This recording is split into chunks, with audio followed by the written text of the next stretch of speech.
Hello, this is Greg Smalley on Pod 366, a weird movies podcast. Joined today, as I usually am, by Giles Edwards. Perhaps there, perhaps there. We don't know. We won't know until we see the recording.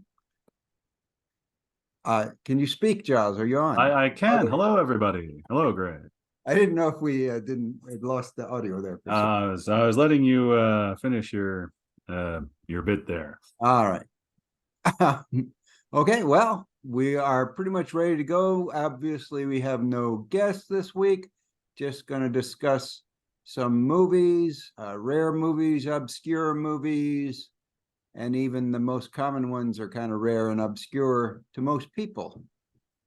So, do you have anything to add as an introductory comment, Giles? No, I think that's pretty much right. The one that springs to mind is perhaps the most known, is an animated what have you that is well known in a certain small group. So yeah, a lot of them are well known in small groups, but let's see what we've got this week.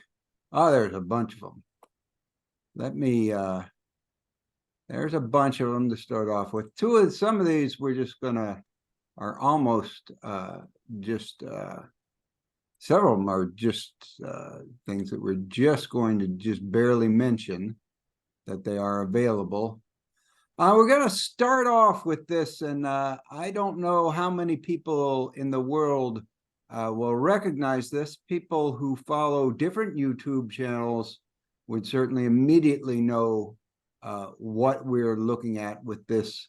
We'll call it a still, but it's not really a still because it wasn't shot on film, this video image.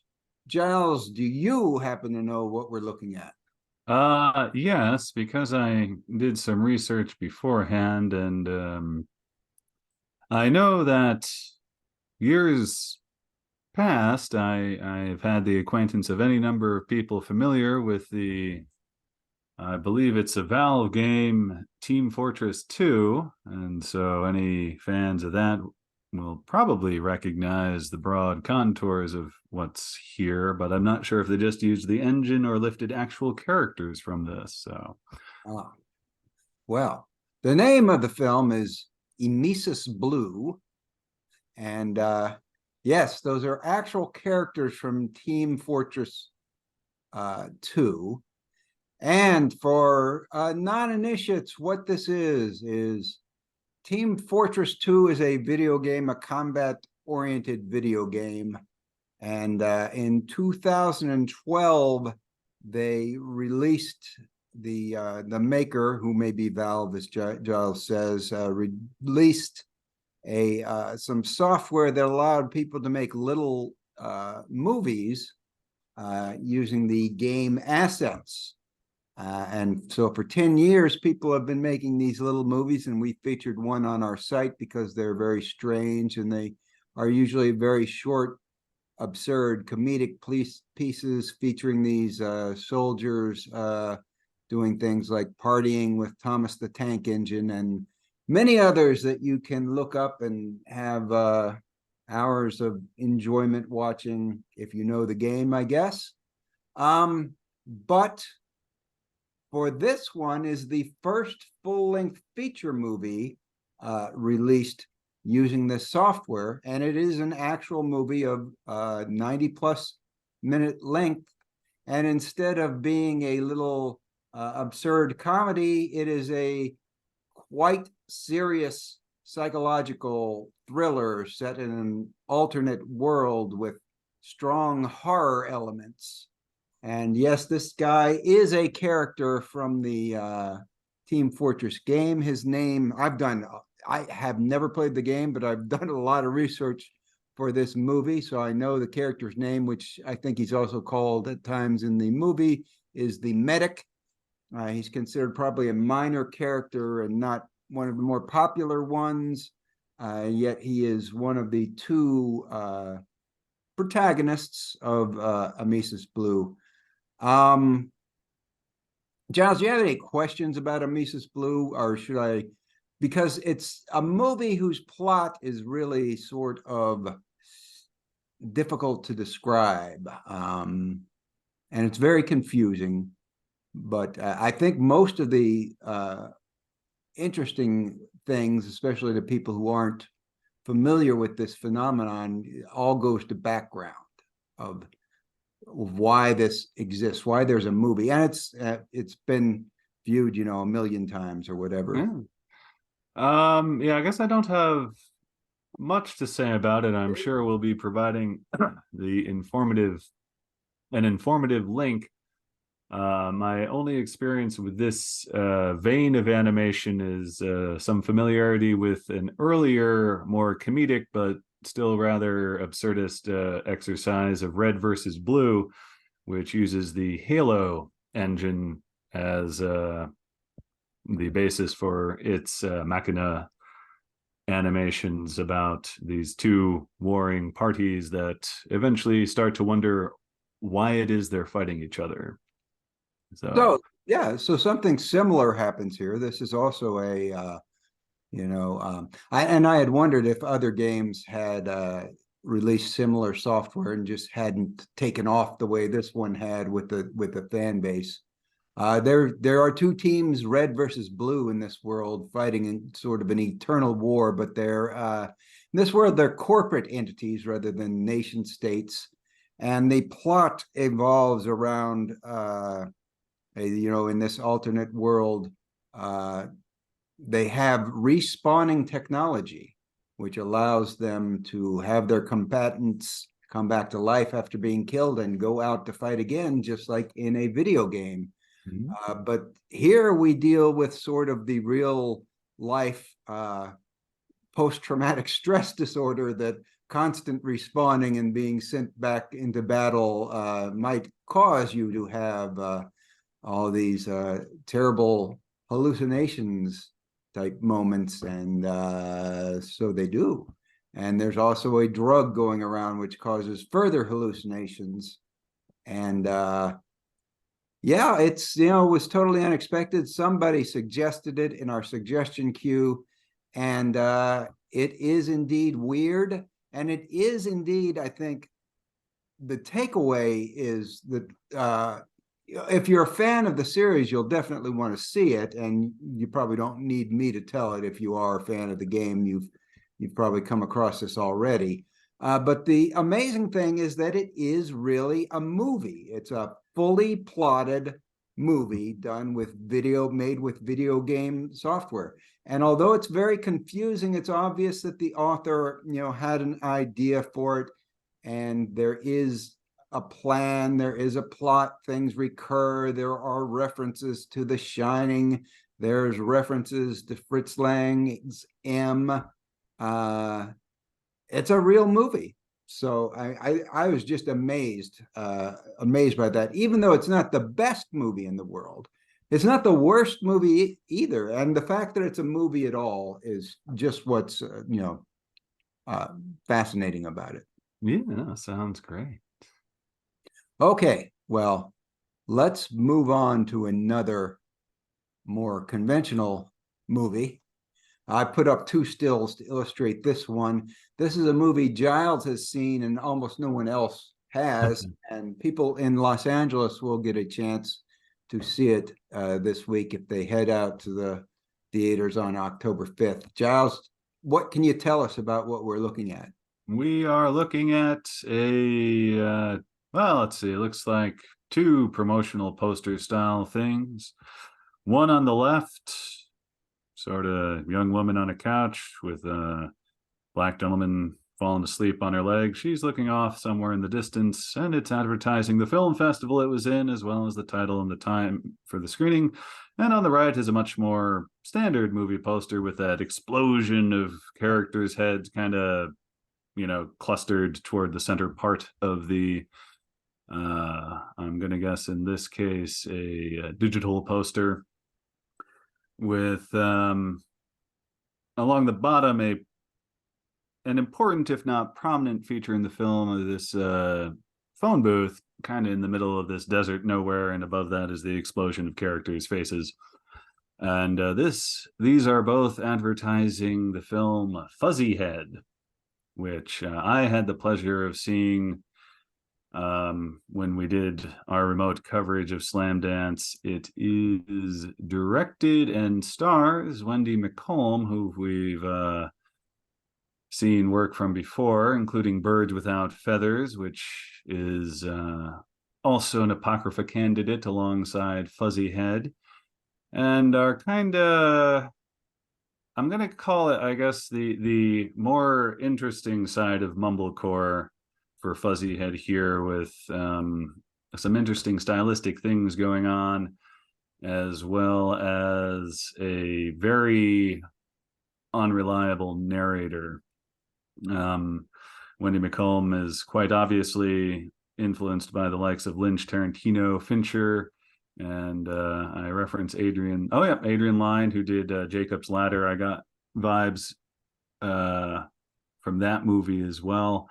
And it's, yeah, there's a lot. I think, I don't know, there's substance abuse. It's been a while since I've seen it, but involves a murder of the main character's mother and her trying to sort out what that all means. And I remember being nicely transported by that as I watched it. So it is good to hear that that has moved on at least a little bit into the real life outside of film festival circuits.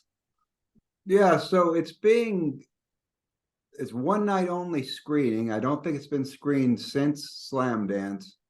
And it's in conjunction with the Slamdance Screenplay Awards for this year, in which they're going to give out money to produce scripts.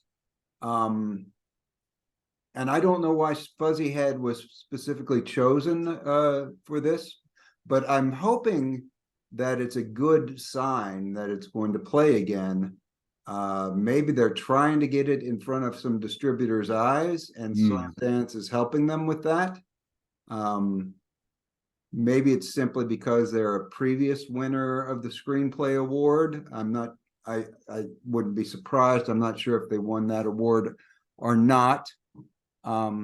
But yeah, they're going to try to raise some money and give away some money for new unpublished screenplays. And this movie is going to help them hopefully do that, and hopefully help itself at the time. It's got, besides McComb, it's got an interesting cast, because there's some, for a very low budget movie, there's some familiar names there. Alicia Witt, and also Rain Phoenix, one of the lesser Phoenixes, but still a Phoenix, and Fred Malamed. So, I mean, there are some recognizable names in this, and I would like to see it actually get some sort of release, especially since someone else likes it and I haven't had a chance to see it. Yeah, that would be, it'd be good to have Ms. McComb get more resources to continue her explorations. Yeah. All right. Well, moving along to much older movies. The older movies, much older. Almost century older. Yes, that we will be featuring this week. This is what I was referencing as I think the most known movie, although maybe the movie Giles was talking about is better known nowadays. This is Criterion's newest box set of 3 movies, and they are called Todd Browning's Sideshow Shockers. And the movies included are Freaks, these canonically weird freaks with real live circus freaks doing horrible things to nasty people. And the other 2 co-features are both silent movies. The Unknown, which is a disarming movie that is, I just didn't even catch the pun. Disarming. Oh, sorry. The I'm all Unknown over the is place actually today. quite well known. And then there's The Mystic, which is a movie, another silent movie from Todd Browning about a charlatan clairvoyant. I haven't seen that one. I've seen Freaks and The Unknown, both highly recommended. The Mystic, I think, is a little less It has a little less reputation than the other two. They threw it in probably for thematic reasons mostly, although I think that there were other Todd Browning Carnival movies that they could have Well, included. I have a quick plot synopsis here that suggests it does well with these two other films. An American criminal imports a gang of Hungarian gypsies to gain control over a fortune. The victim, Doris Merrick, is persuaded by fake medium Zara to hand over her jewels to Nash. So it's definitely got that little, yes, carnival seedy subculture thing to tie in with the unknown and certainly freaks. But this is a good set for Halloween because Freaks, Freaks really sort of it's a very affecting movie. If you haven't seen Freaks, and you probably have, but if you haven't, it uses real human torsos and pinheads and a lot of some less some fake sort of freaks, like a man woman who has half his face is a man and half his face is a woman, and that's it may have been an androgynous person, but it wasn't not a freak on the level of some of the others. It's really very disturbing, and partially because of the presence of these characters who are depicted very sympathetically, as outsiders, but as normal people going about normal life, trying to have romances, trying to get ahead in life, trying to do a job, trying to smoke cigarettes, trying to eat. There's Siamese twins in there. And yet they end up doing some horrible things to people who really deserve to have horrible things done to them. But it's a movie that, because of your instinctive sort of reaction to these people, it creates some somewhat troubling and ambiguous feelings, I think. What do you think of Freaks, Giles? No, I think a good double feature with Even Dwarfs Started Small, if you really want to chase a whole lot of that kind of awkward I guess certainly with Freaks, slice of life kind of thing, and kicking off, and obviously there's the whole big question. We know this question, so don't remind us of this question about the whole potential ramifications of the exploitation, or with or without quotes, depending upon how you want to look at it. So yeah, that kind of socio-psychological frisson that some people like, or at least are intrigued by. So yeah, I'm very glad to see that this is out in almost certainly the best form it's been for the bulk of its distribution career.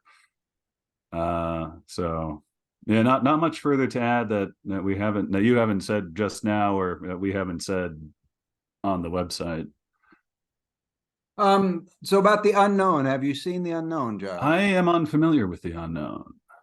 The Unknown is Lon Chaney in one of his many carnival type roles as an armless man. Or is he an armless man? Yes, he is an armless man. But you'll have to watch to find out why I even question that. Who is a sideshow performer who throws knives with his feet, since he has no arms to throw them with, and falls in love with an 18-year-old Joan Crawford in her, I think it's maybe her debut, certainly her first major role. And there are ironic twists, and it's nasty in a sort of way that silent films could kind of get away with, that they don't do anymore. In silent films, there were lots of mutilations and amputations, often were major plot points, which is something that Guy Madden certainly picked up on. And how? Yeah, I guess that probably had a lot to do with the Hays Code only rearing its head after silent movies had had turned into sound ones. I'm betting that's part of the reason. Yeah, that's probably part of the reason, but people had very macabre tastes back in the 20s and early 30s that we sometimes, there was a whole sort of what's the Grand Guignol was not Yeah. not that old at that time, hadn't been, maybe 50 years ago. They had been putting on these sort of horrific stage plays with lots of gore and body parts being theatrically lopped off and tortures and stuff. And that carried over into the silent era. So, modern people who aren't familiar with silent movies and early talkies maybe find Freaks in the Unknown, and I don't know, perhaps The Mystic too, a bit more sort of out there than they were anticipating. Yeah. So if you're not familiar with this era, this is a good place to get started and see how depraved and perverted your great grandparents really were.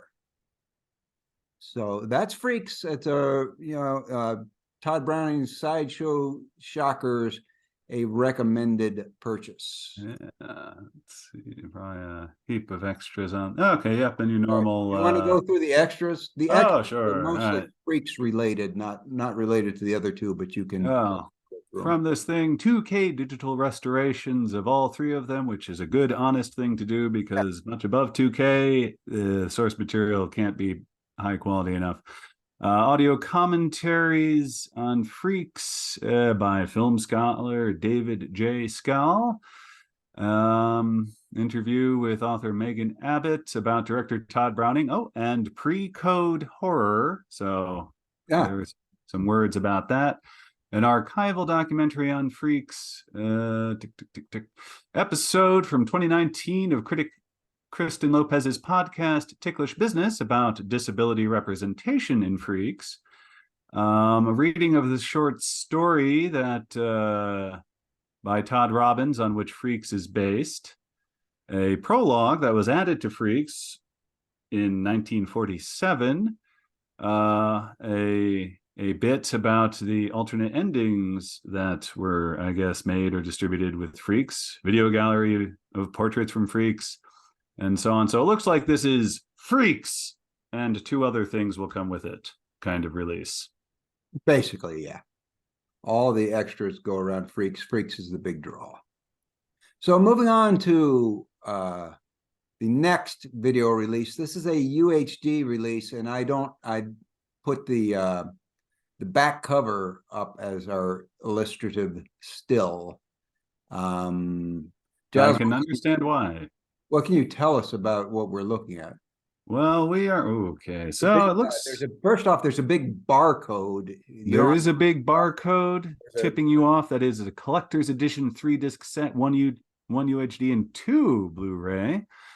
To the left of that is an entity of some sort, possibly snakish, but with human arms and a sort of humanoid head grafted onto it.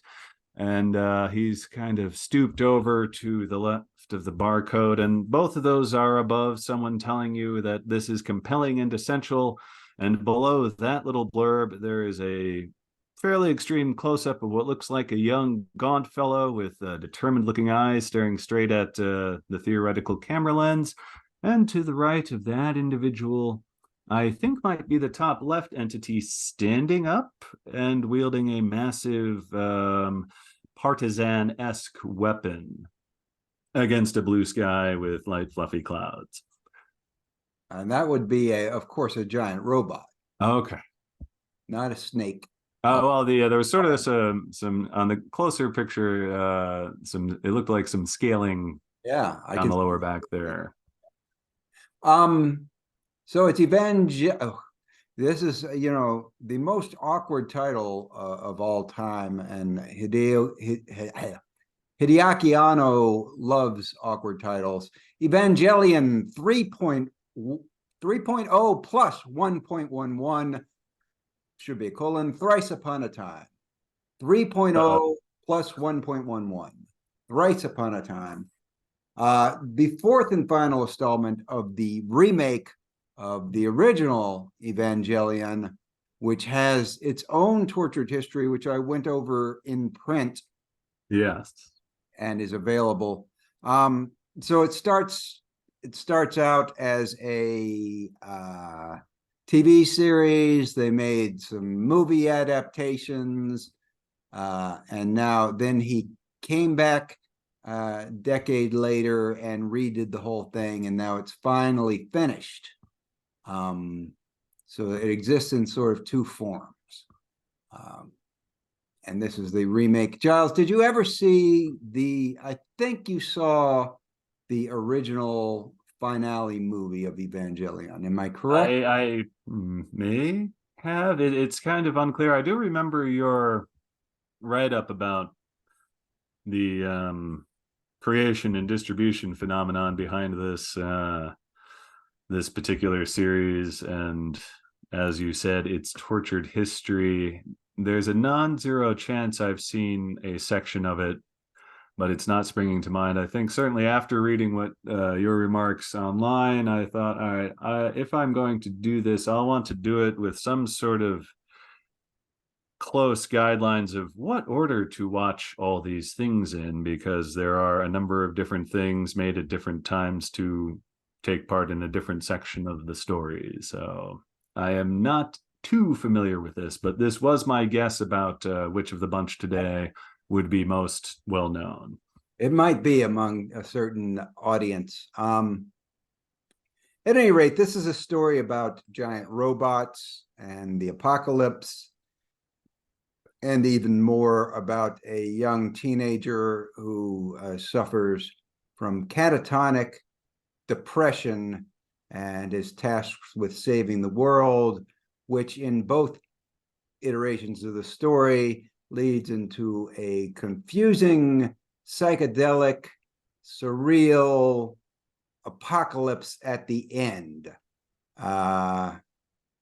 And this remake, I don't think we need to go too much into the history. The TV series ended on an unsatisfactory note, and because of that, the director came back and made a movie to replace the ending of the TV series, and that was unsatisfactory to a lot of people, although other people think it's a masterpiece of the anime genre, and I kind of agree with them.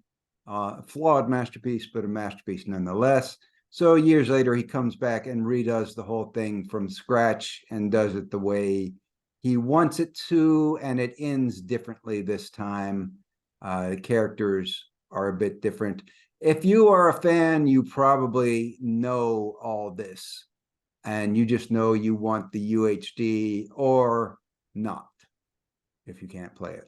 But I think this is something that's going to people who are fans of this is very high definition movie, this rebuild. And as he always does, Anno goes back and redoes things from the theatrical release before he puts it out on video, cleans up some stuff, changes some stuff. And there it is. And this will be the final version of this. He's not going to go back. He swears, although I suppose I may not trust that until he is no longer with us. Right. And it's several things about this, you can watch both of them. Several things about this remake are more satisfying than even the second ending of the original. Characters, there were a lot of characters whose plots seem to just get dropped at the end for probably lack of time, and that issue is addressed here, and everybody gets a nice tidy wrap up. And so that's something that, of course, people will want to see if you are a fan of this. If you are not, or if you're not familiar with it but interested, you'll probably want to start at the beginning. You could watch the original series on Netflix and go from there. Or you could start with the rebuild, knowing that you're going to get a slightly different story. But that's all up to you. At any rate, what's left is just we're going to talk about some movies we've seen or we haven't seen, but have talked about that are coming to VOD this week, and just give you a heads up on those, and then we'll be out of here. I made this little graphic myself by putting these two posters side by side, and you can see, if you look carefully, you can see it's really not perfect, but it looks okay to me. Oh no, it's a good pairing there. Yeah.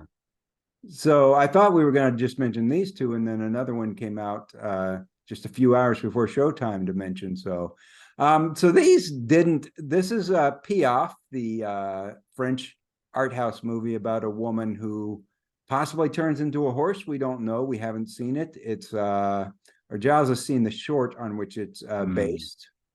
It is the distributor is kind of pushing it as an erotic movie, and certainly it's got an erotic looking cover, especially if you're into horses. So that is out this week with little fanfare on VOD after its brief theatrical run. The other one is Lynch/Oz, a documentary on the influence of The Wizard of Oz to David Lynch from several filmmakers and critics. Critic Amy Nicholson is in there, filmmakers Rodney Asher and John Waters, and I think many others chime in on this. Nope, Justin Benson is involved. Yeah. Well, yeah. Oh, Aaron Moorhead and Benson signed on to this. So yeah, okay, neat. And so that has been out for quite a while, and I was wondering why it wasn't on VOD yet, and it finally showed up. I was wondering if it was going to be on VOD. It seemed like it was too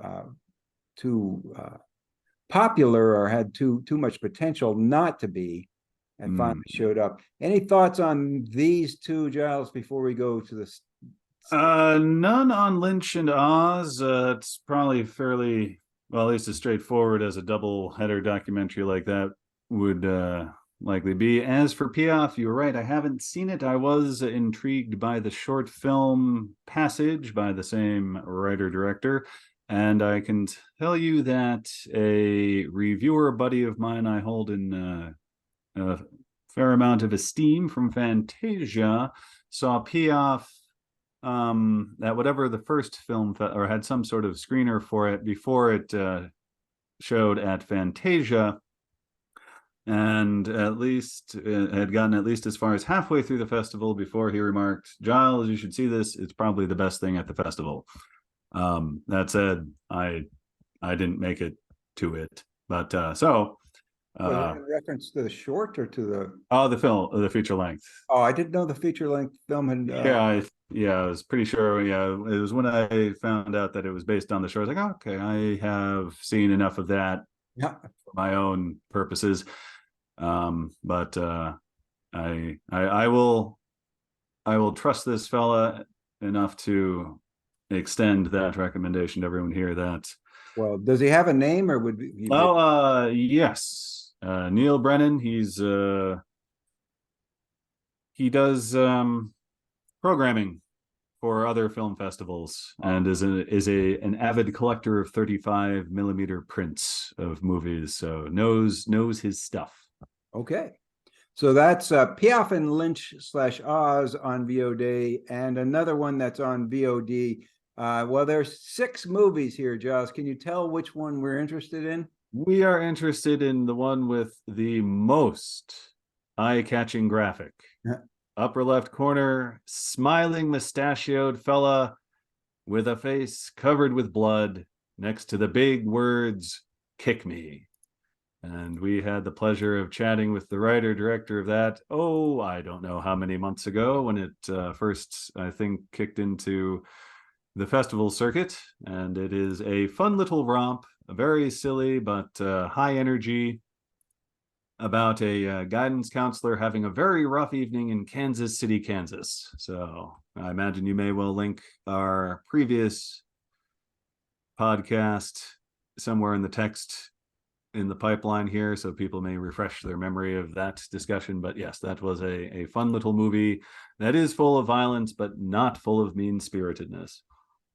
And the director's name is Gary Huggins, and I actually pulled this graphic off his Facebook page. He was very excited that it was finally on VOD, because although you saw it through a screener, I didn't have a chance to see it. So I'll finally get my chance to see it and evaluate it for 2023's weird movie slate, which are, slowly coming to an end. Only really one more month since we run our calendar from November to November. One more month for checking out all the weird movies of 2023. Yeah, I think I've got a lot of catching up, because I think we've seen a lot of movies that the other hasn't. So, yeah. Well, yes, because if you watch a movie, I usually don't watch it because you've taken care of it. Yeah. I prioritize something Go else. team. I assume the same works in the opposite direction. Yeah. All right, so that's it for this week's. I think the takeaway is, if you want to watch Mises Blue, you can see it for free on YouTube, which, free is always good. If you're in Los Angeles, you can catch Fuzzy Head if you like.